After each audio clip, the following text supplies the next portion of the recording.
Narasi video ini kemudian bergerak lebih jauh, menjadikan peristiwa ini sebagai cermin besar tentang bagaimana seharusnya seseorang bersikap di era digital. Di zaman ketika keheningan sering disalahartikan sebagai pembenaran, Irwan menunjukkan bahwa diam pun memiliki konteks. Ia memilih diam bukan karena takut, bukan karena tidak punya jawaban, tetapi karena tidak ingin memperbesar sesuatu yang sejatinya tidak pernah ada.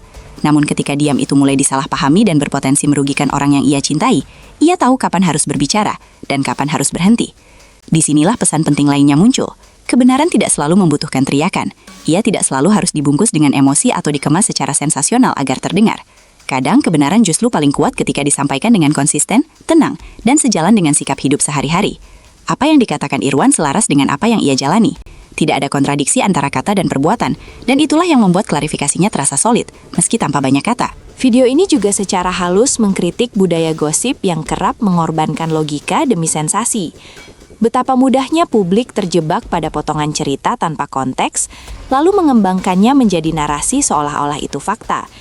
Nama Yuni Syara, yang sebenarnya tidak pernah muncul dalam pernyataan Irwan, ikut terseret dalam pusaran spekulasi yang dibangun oleh asumsi dan imajinasi kolektif. Di titik ini, narasi video mengajak penonton untuk lebih bijak, bahwa tidak semua yang ramai dibicarakan layak dipercaya, dan tidak semua yang viral mengandung kebenaran. Lebih dari sekadar klarifikasi gosip, kisah ini menjadi pelajaran tentang kesetiaan sebagai prinsip hidup, bukan sekadar slogan. Irwan tidak berbicara tentang cinta dengan kalimat puitis, tetapi dengan pilihan sikap. Ia tidak mengumbar romantisme, tetapi menunjukkan komitmen. Dalam dunia yang sering merayakan drama hubungan selebritas, pendekatan ini terasa dewasa dan berkelas. Ia tidak menjual kisah rumah tangganya untuk konsumsi publik, namun tetap bersedia melindunginya ketika terancam oleh narasi yang keliru.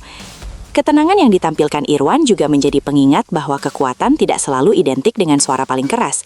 Ada kekuatan dalam keteguhan, ada wibawa dalam konsistensi.